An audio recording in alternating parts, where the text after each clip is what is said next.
नमस्कार दोस्तों, स्वागत है आप सभी का आपकी अपनी YouTube channel Sam class study में। आज के इस वीडियो में उत्तर प्रदेश पुलिस परीक्षा में पूछे जाने वाले हिंदी के 37 अति महत्वपूर्ण प्रश्नों का प्रैक्टिस सेट लेकर के आया हूं, जो आने वाले यूपी पुलिस परीक्षा के लिए अत्यंत महत्वपूर्ण प्रैक्टिस सेट है।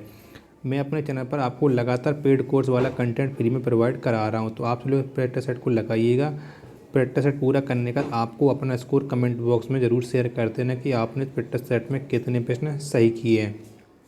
अगर आप जो लोग दिन रात मेहनत करके अपने एग्ज़ाम यूपी पुलिस एग्ज़ाम की तैयारी कर रहे हैं, तो आप जो लोग हमारे इस प्रैक्टिस सेट में आपको 37 में से 25 सही करने ही होंगे। अगर आप 25 सही नहीं कर पाते हैं तो आप टाइम पास कर रहे हैं, अपना कीमती समय बर्बाद कर रहे हैं, पढ़ाई के नाम पर अपने आप को और अपने माता पिता को धोखा दे रहे हैं। तो आप 25 सही करिएगा, उसके बाद आपको पता चल जाएगा कि प्रैक्टिस सेट में आप करने के बाद आपने कितने प्रश्न सही किए हैं। तो प्रैक्टिस सेट को ईमानदारी के साथ पूरा लगाइएगा। प्रैक्टिस सेट पसंद आता है तो वीडियो को आप लाइक कर दीजिएगा। चैनल को आपने अभी तक सब्सक्राइब नहीं किया तो चैनल को आप ज़रूर सब्सक्राइब कर लीजिएगा। इस प्रैक्टिस सेट को पूरा करने का इससे आप अपने सभी छोटे भाई बहनों के पास जरूर शेयर कर देना, जिससे वो भी लोग इस प्रैक्टिस सेट को लगाएं और उन लोगों को भी अपनी तैयारी का पता लग जाए कि उनकी तैयारी यूपी पुलिस परीक्षा के लिए कितनी हुई है। तो चलिए शुरू करते हैं आज का अपना हिंदी के 37 महत्वपूर्ण प्रश्नों का प्रैक्टिस सेट नंबर 211। तो क्वेश्चन है आपके सामने कि निम्नलिखित में से नासिकी व्यंजन कौन सा है। तो कौन सा है नासिकीय व्यंजन, ये आपको बताना है। तो कौन सा है, तो इसमें से जो है ये छा झंडा इंग्या, ये वाला है, ये नासिकीय व्यंजन है। ऑप्शन नंबर बी इसका राइट आंसर हो जाएगा।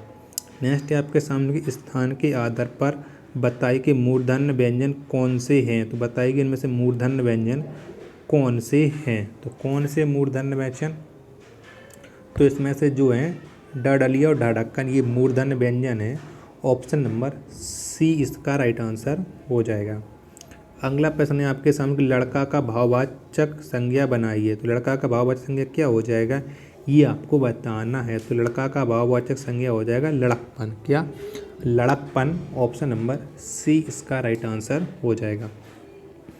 निम्नलिखित में से कौन सा शब्द स्त्रीलिंग और पुल्लिंग दोनों हैं। तो कौन सा शब्द है जो स्त्रीलिंग और पुल्लिंग दोनों में प्रयोग हो रहा है। तो ये जो हार, कौन सा हार, ये स्त्रीलिंग और पुल्लिंग दोनों है। ऑप्शन नंबर डी इसका राइट आंसर। अगला प्रश्न है आपके सामने कि निम्नलिखित वाक्यों में से किस वाक्य में सर्वनाम का अशुद्ध प्रयोग हुआ है। तो किस में हुआ है सर्वनाम का अशुद्ध प्रयोग, ये आपको बताना है। तो किस में हुआ है, तो ये हुआ है मैं तेरे को एक घड़ी दूंगा, इसमें सर्वनाम का अशुद्ध प्रयोग हुआ है। ऑप्शन नंबर सी इसका राइट आंसर हो जाएगा। मैं तुम्हें एक घड़ी दूंगा, ये यहाँ पर सही होना चाहिए था। नेक्स्ट है आपके सामने निम्नलिखित क्रियाओं में से कौन सी क्रिया अनुकरणात्मक नहीं है। तो इनमें से कौन सी क्रिया है जो अनुक्रमात्मक नहीं है। तो कौन सी है, तो इसमें से जो झुटलाना है, कौन सा है झुटलाना, ये अनुकरणात्मक क्रिया नहीं है। ऑप्शन नंबर सी इसका राइट आंसर हो जाएगा। अगला प्रश्न है आपके सामने कि निम्नलिखित में से किस शब्द में प्रत्यय का प्रयोग हुआ है। तो किस में हुआ है प्रत्यय का प्रयोग, ये आपको बताना है। तो किस में हुआ है, तो ये जो धनिक है, कौन धनिक है, इसमें प्रत्यय का प्रयोग हुआ है। कौन सा प्रत्यय है, इसमें इक प्रत्यय है। तो ऑप्शन नंबर डी इसका राइट आंसर हो जाएगा। शुद्ध शब्द को स्त्रीवाचक बनाने के लिए किस प्रत्यय का प्रयोग किया जाएगा। तो शुद्ध शब्द को स्त्रीवाचक बनाने के लिए किसका प्रयोग होगा, तो ये होगा आ का। किसका, आ का। तो ये हो जाएगा सुता। ऑप्शन नंबर बी इसका राइट आंसर हो जाएगा। अगला प्रश्न है आपके सामने कि हिंदी दिवस कब मनाया जाता है। तो कब मनाया जाता है हिंदी दिवस, ये आपको बताना है। तो हिंदी दिवस मनाया जाता है 14 सितंबर। कब, हिंदी दिवस 14 सितंबर को मनाया जाता है। ऑप्शन नंबर बी इसका राइट आंसर हो जाएगा। नेक्स्ट है आपके सामने कि नील कमल में कौन सा समास है। तो कौन सा समास है नील कमल में, ये आपको बताना है। तो कौन सा है, तो आप जानते कि नील कमल में समास है कर्मधारय समास। अर्थ क्या हो जाएगा, नीला है जो कमल। ऑप्शन नंबर बी इसका राइट आंसर हो जाएगा। निम्नलिखित में से कौन सा शब्द अंबर का अनेकार्थी है। तो कौन सा शब्द है जो अंबर का अनेकार्थी है? तो कौन सा है? तो इसमें से जो है गगन, गगन ये अंबर का अनेकार्थी है। ऑप्शन नंबर ए इसका राइट आंसर हो जाएगा। अगला है आपके सामने, अचल शब्द का एक अर्थ है स्थिर और दूसरा अर्थ है, तो इसका दूसरा अर्थ क्या हो जाएगा? अचल शब्द का एक अर्थ तो स्थिर होता है, स्थिर, जबकि दूसरा अर्थ क्या होता है? तो इसका दूसरा अर्थ होता है निश्चल। क्या? निश्चल। ऑप्शन नंबर बी इसका राइट आंसर हो जाएगा। अगला प्रश्न है आपके सामने कि निम्नलिखित में से कौन सा शब्द प्रस्थान का विलोम है? तो कौन सा शब्द है जो प्रस्थान का विलोम शब्द हो जाएगा? तो प्रस्थान का विलोम शब्द होता है आगमन। क्या? आगमन होता है। ऑप्शन नंबर ए इसका राइट आंसर हो जाएगा। नेक्स्ट प्रश्न है आपके सामने कि निम्नलिखित विलोम युग्मों में कौन सा एक शब्द युग्म शुद्ध नहीं है? तो कौन सा इसमें शुद्ध नहीं है वो आपको बताना है। तो कौन सा नहीं है? पाप, पुण्य, बद्ध, मुक्त, आयात, निर्यात। तो इसका राइट आंसर हो जाएगा नूतन का सनातन नहीं, यहाँ पर नूतन का पुरातन होना चाहिए। तो ऑप्शन नंबर डी इसका राइट आंसर हो जाएगा। बिडौजा पर्यायवाची शब्द है, तो बिडौजा किसका पर्यायवाची है ये आपको बताना है। तो जो बिडौजा शब्द है ये पर्यायवाची है इंद्र का। किसका? इंद्र का पर्यायवाची है बिडौजा। आपको ऑप्शन नंबर सी इसका राइट आंसर हो जाएगा। मछली का पर्यायवाची शब्द नहीं है, तो इनमें से कौन सा है जो मछली का पर्यायवाची नहीं है? तो कौन सा नहीं है? चारों विकल्प आप पढ़ लीजिए और आपको पता चल चुका होगा कि कौन सा मछली का पर्यायवाची नहीं है। तो कौन? तो ये जो अंबर है, अंबर ये मछली का पर्यायवाची नहीं है, ये आकाश का पर्यायवाची है। ऑप्शन नंबर सी इसका राइट आंसर हो जाएगा। निम्नलिखित में वर्तनी की दृष्टि से शुद्ध रूप कौन है? तो कौन सा है निम्नलिखित में से वर्तनी की दृष्टि से शुद्ध रूप? तो इसमें शुद्ध रूप है वर्तनी की दृष्टि से वंदना। और कौन सा वाला वंदना? ऑप्शन नंबर डी वाला वंदना ये शुद्ध रूप है। ऑप्शन नंबर डी इसका राइट आंसर हो जाएगा। अगला प्रश्न है आपके सामने कि निम्नलिखित में से शुद्ध वर्तनी का शब्द है, तो बताइए कि इसमें से किसकी वर्तनी है वो शुद्ध लिखी गई है? तो किसकी लिखी गई है? तो ये बारडमा है। ऑप्शन नंबर सी वाला, इसकी वर्तनी शुद्ध लिखी गई है। ऑप्शन नंबर सी इसका राइट आंसर हो जाएगा। अगला प्रश्न है आपके सामने कि निम्नलिखित में से कौन सा तद्भव शब्द है? तो बताइएगा कि इनमें से कौन सा है वो तद्भव शब्द है। तो इनमें से कौन सा है? तो इनमें से जो पंख, पंख है ये तद्भव शब्द है। ऑप्शन नंबर ए इसका राइट आंसर हो जाएगा। ससुर का तत्सम शब्द है, तो ससुर का तत्सम शब्द कौन सा हो जाएगा ये आपको बताना है। तो ससुर का तत्सम शब्द होता है स्वासुर। कौन सा? स्वासुर। ऑप्शन नंबर सी इसका राइट आंसर हो जाएगा। अगला आपके सामने कि निम्नलिखित शब्दों में से देशज भाषा का चयन कीजिए। देशज भाषा को बताना कि इनमें से कौन सा शब्द है जो देशज भाषा का है।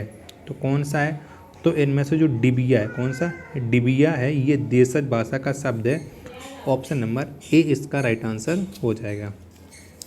अनत्यज शब्द के लिए सही वाक्यांश है, तो इसके लिए सही वाक्यांश क्या हो जाएगा? अनत्यज। तो इसके लिए सही वाक्य हो जाएगा तथाकथित निम्न जाति में जन्म लेने वाला। क्या? तथाकथित निम्न जाति में जन्म लेने वाला, ये अंत्यज कहते हैं। ऑप्शन नंबर डी इसका राइट आंसर हो जाएगा। अनिश्चित जीविका के लिए सही शब्द है, तो अनिश्चित जीविका के लिए सही शब्द कौन सा हो जाएगा? तो इसके लिए सही शब्द हो जाएगा अस्थायी सेवा। क्या? अस्थायी सेवा। ऑप्शन नंबर बी इसका राइट आंसर हो जाएगा। अगला प्रश्न है आपके सामने कि चारू चंद्र की चंचल किरणें में कौन सा अलंकार है? तो इसमें कौन सा अलंकार है? चारू चंद्र की चंचल किरणें, तो इसमें अलंकार है अनुप्रास अलंकार। कौन सा? अनुप्रास अलंकार है। ऑप्शन नंबर ए इसका राइट आंसर हो जाएगा। अगला प्रश्न है आपके सामने कि तीन बेर खाती, वे तीन बेर खाती है में कौन सा अलंकार है? तो इसमें कौन सा अलंकार है ये आपको बताना है। तो इसमें अलंकार है यमक अलंकार। कौन सा? यमक अलंकार है।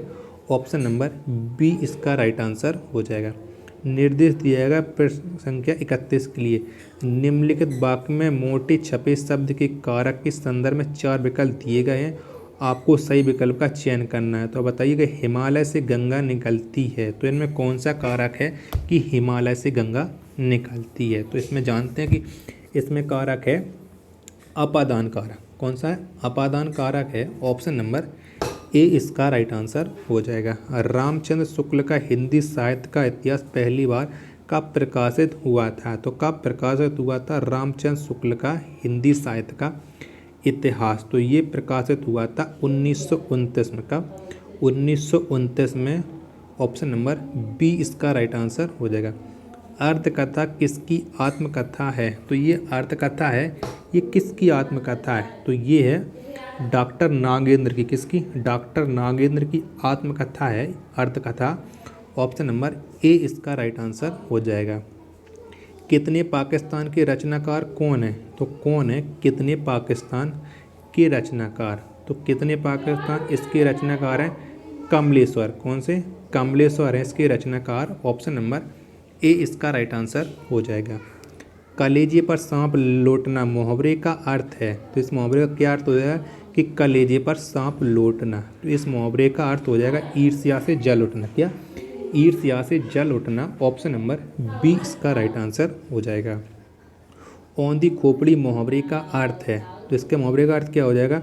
औंधी खोपड़ी। तो इस मुहावरे का अर्थ होता है मूर्ख होना। क्या?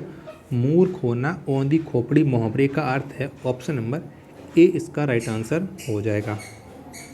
नेक्स्ट है आपके सामने कि निम्नलिखित में कौन सा वाक्य शुद्ध है? तो बताइएगा कि इनमें से कौन सा वाक्य है वो शुद्ध है। चारों विकल्प आपके सामने शो हो रहा है स्क्रीन पर, आपको बताना है। तो कौन सा है? तो शरद काल में चंद्रमा की शोभा देखने योग्य होती है।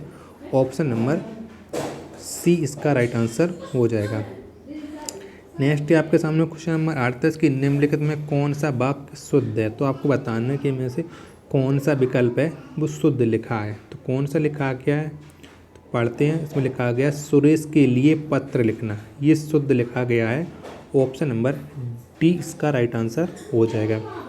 क्वेश्चन नंबर 39 और 40 निम्नलिखित प्रश्नों में दिए गए वाक्यों में से कुछ में त्रुटि और कुछ ठीक हैं। तो त्रुटि वाले वाक्य में जिस भाग में त्रुटि है उस भाग का अक्षरण ए बी सी डी अथवा डी आपका उत्तर। यदि वाक्य में कोई त्रुटि ना हो तो कोई त्रुटि नहीं है को उत्तर के रूप में चिन्हित कीजिए। वकील की बात श्रवण कर मेखला निकट खड़ी वृद्धा के कंधे पर सिर रख कर के एक लय में रोने लगी। कोई त्रुटि नहीं है। तो बताइए कि इनमें से किस में त्रुटि नहीं है? वकील की बात श्रावण ने वकील की बात सुनकर होना चाहिए था। तो ऑप्शन नंबर ए यहाँ पर राइट आंसर हो जाएगा। अगला प्रश्न है आपके हम उनके पिता की मृत्यु उपरांत के बाद उनके चाचा उनके संग रहने लगे। कोई त्रुटि नहीं है। तो किस में त्रुटि नहीं है? तो उनके पिता की मृत्यु के बाद, मृत्यु पर्यंत नहीं, मृत्यु के बाद, यहाँ पर्यंत हट जाएगा। तो ऑप्शन नंबर ए इसका राइट आंसर है क्योंकि ए नंबर में त्रुटि है। तो अब आप बताइए कि आपने हमारे इस फिटनेस सेट में कितने प्रश्न सही किए हैं और आपको ये वीडियो कैसी लगी। वीडियो पसंद आई तो वीडियो को आप लाइक कर दीजिएगा। चैनल को आपने अभी तक सब्सक्राइब नहीं किया तो चैनल को आप जरूर सब्सक्राइब कर लीजिएगा। मिलते हैं अपन नेक्स्ट फिटनेस सेट में, तब तक के लिए धन्यवाद। जय हिंद प्यारे साथियों।